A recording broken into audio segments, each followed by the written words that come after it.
Taoiseach, it's incomprehensible that there is a regime that, after the slaughter that it has inflicted on the people of Gaza for 4 months now, that has claimed the lives of close to 30,000 people, that has displaced almost 2 million people, that has brought an entire population to the brink of famine, and that is in the dock indicted for genocide, the worst crime a state or human being can commit, that regime is contemplating yet another massacre of the people in Gaza, specifically those in Rafah.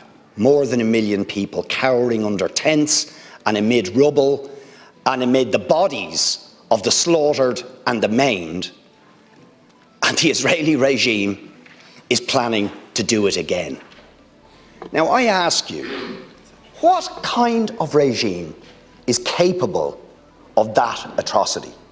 What kind of regime thinks it could get away with a genocide in front of the world, and when it is indicted for genocide, want to continue? And the answer, Taoiseach, is a regime for whom there are never any consequences, ever. Words of criticism, even the quite strong language used by Minister Coveney and others today, means nothing, as you rightly said. Means nothing to Netanyahu, to Smotrich, Ben-Gvir, ministers today in the Israeli government saying we want to destroy Gaza, to add to the litany of incitements to genocide made by that government over the last 4 months. Why do they continue? Why do they think they can do it again? Because there are never any consequences, and the United States continues to give them arms and weapons. European states like Germany and Britain continue to give them arms and weapons, and the European Union gives them favoured trade status, and nobody imposes any sanctions on them.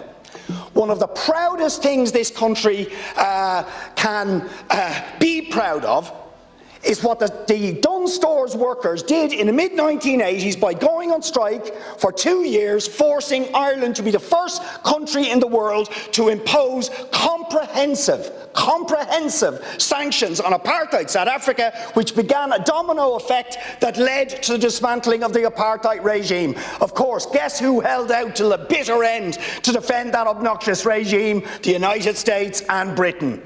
Same people who are effectively giving the licence to Israel to continue its atrocities. Be brave. Do what this country did with apartheid South Africa in the mid-1980s that helped bring that regime down. Admit it is an apartheid state, it is an uncivilised state, it is a barbaric state, and that it should have sanctions imposed on it in order to end that apartheid, end that occupation, and end the possibility of the sort of genocidal slaughter we have seen for the last 4 months. Thank you, Deputy Taoiseach. Thanks, Deputy. As I said earlier, there is a ceasefire proposal on the table, negotiated by Egypt, by the Qataris and by the Americans. It is our strong view that Israel and Hamas should both accept that ceasefire proposal. It will allow the killing to stop. It will allow refugees, or at least some of them, to return to their homes. It will allow aid to get in, which is desperately needed by Palestinian civilians. It will also facilitate the release of over 100 Israeli hostages who have been held for more than 3 months now against their will by Hamas. And I believe that if we can secure that 3-month ceasefire, then there's a real possibility of that becoming permanent. That will, of course, require the removal of Hamas leadership and fighters from that territory. And I echo the comments of Minister Coveney earlier today. I do not believe that you respond to a massacre with more massacres, and I do not believe that you can defeat a monster by behaving like a monster yourself. And we will continue to work with our partners in the European Union and other parts of the world to do what we can do that we believe will be effective. In relation to trade sanctions, you'll be aware that trade is an EU competence. It has been since the European Single Act. Taoiseach, none of the horror that has happened over the last 4 months would have happened if Western governments, including the European Union and the United States, had not given impunity to Israel for years.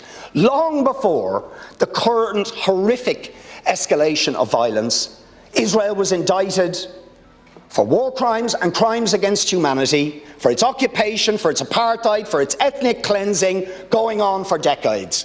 The world didn't sanction them. Your government refused even to use the word apartheid, when it is blatant it's an apartheid regime, when it is blatant that the siege of Gaza was collective punishment of 2 million people, when it is blatant that the Israeli government is engaged in an ongoing campaign of ethnic cleansing. Impunity was given, granted, and that has given Netanyahu and the crazed, bloodthirsty ministers that are his lieutenants the confidence to believe that they can continue with this massacre. So I say we have to impose sanctions on this regime and admit it is not a normal state, that it is an apartheid, colonial, brutal regime, and that if we want to see peace as we do, it has to mean the end of that apartheid regime, where there can be equality between Jewish people, Muslim people, Christian people, and people of no religion who can share the land of Palestine as equals. Anything less, which is we wouldn't accept anywhere else, we didn't accept it in South Africa, it has to be imposed by Western governments, and this government cannot simply say, oh, there's nothing we can do, because that impunity is what has given Israel the license to continue with this horror.